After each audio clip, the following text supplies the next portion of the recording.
So what happens when we set one side to manual trunking? So interface gigabit 00 switch port mode trunk. Notice we have to specify an encapsulation. So switch port trunk encapsulation .1q switch port mode trunk. So I've manually configured switch 1 to use trunking. So show interface gigabit 00 switch port. So this side is configured as a trunk and is operating as a trunk using 802.1q. On this switch, show interface trunk. Notice it's negotiated to use trunking with 802.1q. So it's currently trunking even though this side was configured for auto. So show interface gigabit 00 switch port. This was configured to use DTP or dynamic auto mode, but it became a trunk because the switch on the left was configured as a trunk. So if you configure one side manually, the other side will automatically be configured as a trunk when DTP is used. When this side is configured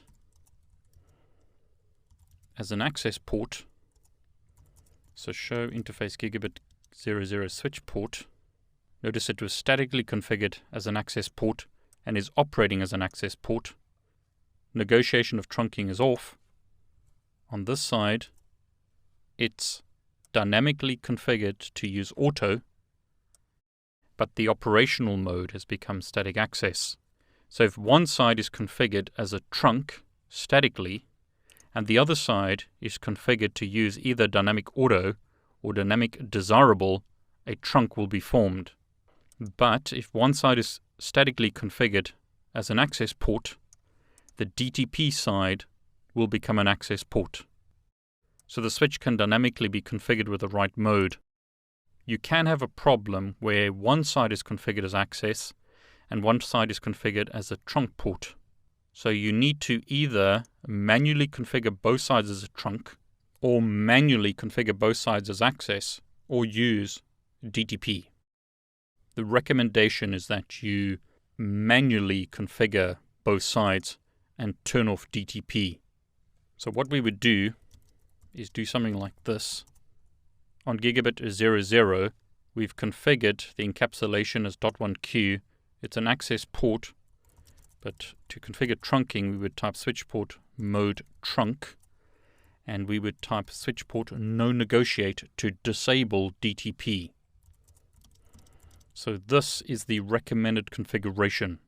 Set your encapsulation to .1q, set the mode to trunking manually or statically, and disable DTP. Now we'd have to do that on both sides. So on this side, we would do something similar. Show interface gigabit 00 trunk. Notice gigabit 00 is configured as a trunk. It's configured manually or statically, so the mode is on. It's currently trunking with the native VLAN set to 1.